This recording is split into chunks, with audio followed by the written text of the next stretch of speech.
আসসালামু আলাইকুম। আবারও ফিরে এসেছি একটা রান্নার ভিডিও নিয়ে।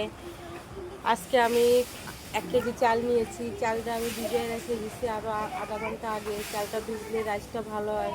আমি প্রথম চুলায় গরম পানি দিয়ে একটু তেল দিয়ে দিচ্ছি, সাদা তেল।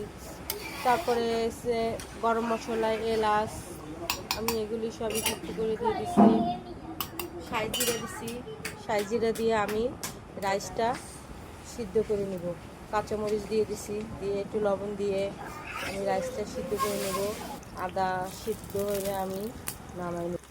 এখানে ফ্রাই প্যানে আমি পেঁয়াজ, রসুন কিমা করে নিয়েছি। এখানে কাঁচামরিচ, গাজর, গোলমরিচের গুঁড়া, লবণ, তারপর লুইবা, মুরগি ছোট ছোট টুকরো করে নিয়ে নিয়েছি, টমেটো সস দিয়ে আমি দিচ্ছি পাতিলে। এখন একটু রসুন কিমা দিয়ে দিব,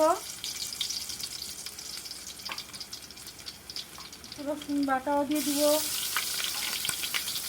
একটু 1/2 চামচেরও কম দিচ্ছি এই আদা, 2টা ডিম দিয়ে দিব।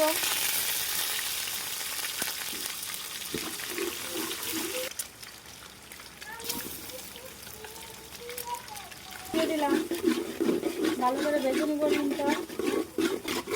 এখানে গাজর, মুরগির মাংস, তারপরে এখানে সয়া সস আর পেঁয়াজ, কাঁচামরিচ, লুইবা আমি সব কিছু দিয়ে দিছি। আমি এখন এটা দিয়ে দিব ডিমের ভিতর।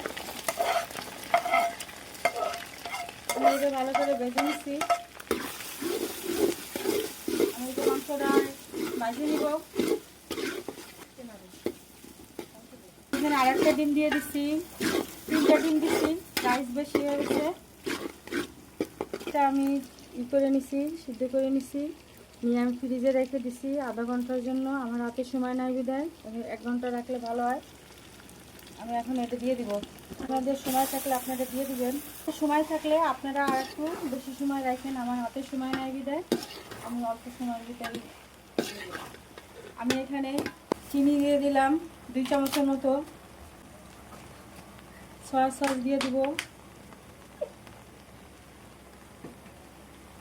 টমেটো সস দিয়ে দিব,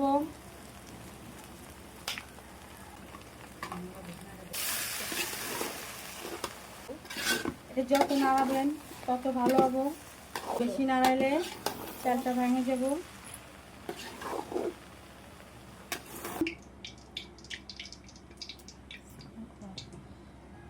আমি ঘি দিয়ে দিলাম 2 চামচের মতো,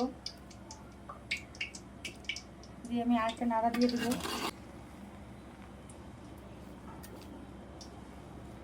দেখেন কত ঝুরঝরা হয়েছে।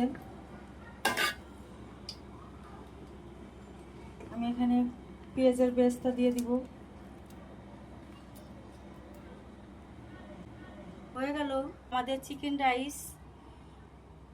আমাদের ভিডিওটা যদি ভালো লাগে লাইক, শেয়ার, কমেন্ট, সাবস্ক্রাইব করে দিবেন। আমাদের পাশে থাকবেন। আল্লাহ হাফেজ।